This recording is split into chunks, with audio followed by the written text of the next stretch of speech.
আমরা চাই দ্রুত সম্ভব তারেক রহমান বাংলাদেশে আসবেন। দুই হাত তুলে দেখান, সবাই দুই হাত তুলে দেখান এবং করতালি দিয়ে বলেন বাংলাদেশের প্রাণ তারেক রহমান, বাংলাদেশের প্রাণ। বিএনপির ভারপ্রাপ্ত চেয়ারম্যান তিনি এই জুলাইয়ের আন্দোলনের পূর্বে এক দফা প্রণয়ন করে চূড়ান্ত আন্দোলনের ডাক দিয়েছিলেন। সেই আজকের প্রধান অতিথি জনাব তারেক রহমান। আপনাদের এই দেশ সম্পর্কে নতুন প্রজন্মকে জানতে হবে। এই দেশের চূড়ান্ত পর্যায়ে তিনটি ক্রান্তিকাল ছিল। এই তিনটি ক্রান্তিকাল সম্পর্কে নতুন প্রজন্মকে জানতে হবে। একটি ক্রান্তিকাল 1971 সালের 25শে মার্চ যখন হানাদার বাহিনী আক্রমণ করেছিল, তার পরের দিনই চট্টগ্রামের লালদিঘির ময়দান, চট্টগ্রামের কালুরঘাট বেতার কেন্দ্র থেকে শহীদ রাষ্ট্রপতি জিয়াউর রহমান এদেশের স্বাধীনতা ঘোষণা দিয়েছিলেন। আর কেউ কিন্তু দেয় না। কি আপনারা জানেন? এটা জানেন? স্বাধীনতা সংগ্রাম শুরু হলো, সশস্ত্র সংগ্রাম শুরু হলো, মুক্তিযুদ্ধ শুরু হলো, দেশ স্বাধীন হলো। আবার এক ক্রান্তিকালে যেমনি বলেছিলেন আমি মেজর জিয়া বলছি, ঠিক তেমনি ভাবে আবার সিপাহী জনতার স্বতঃস্ফূর্ত শান্তিপূর্ণ বিপ্লবের মধ্য দিয়ে জিয়াউর রহমানকে আবার বাংলাদেশের জনগণ ক্ষমতায় বসালো।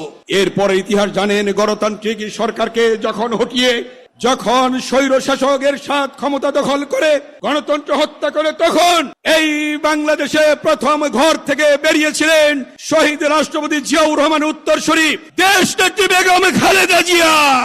বেগম খালেদা জিয়ার দীর্ঘ 9 বছর আন্দোলন সংগ্রামের মধ্য দিয়ে আমরা পেলাম নতুন করে গণতন্ত্র।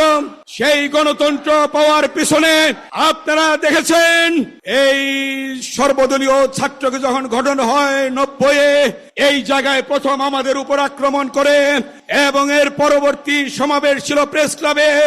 সেই প্রেস ক্লাবে দাঁড়িয়ে যখন আমরা বক্তব্য রাখছি পেশাজীবীদের নিয়ে, সেদিন আজকের বিএনপির ভারপ্রাপ্ত চেয়ারম্যান দেশনায়ক তারেক রহমানকে তার বাসভবনে ঘেরাও করে এরশাদ নির্যাতন করেছিল, তাকে লাঠিপিটা করেছিল, তার উপর নিপীড়ন করেছিল।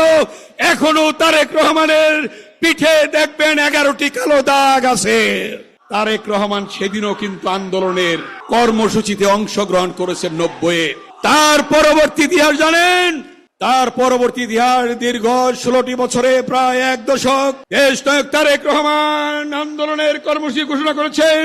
সেই আন্দোলনের মধ্য দিয়ে আপনারা দেখেছেন যে কথাটি সুদূর প্রসারী চিন্তা করে বলেছিলেন জনাব তারেক রহমান, দেশ যাবে কোন পথে, ফয়সালা হবে। সেই ফয়সালা কিন্তু রাজপথে হয়েছে। তিনি বলেছিলেন দিল্লি নয়, পিন্ডি নয়, অন্য কোন দেশ নয়, সবার আগে আমরা চাই দ্রুত সম্ভব তারেক রহমান বাংলাদেশে আসবেন। দুই হাত তুলে দেখান, সবাই দুই হাত তুলে দেখান এবং করতালি দিয়ে বলেন বাংলাদেশের প্রাণ তারেক রহমান, বাংলাদেশের প্রাণ।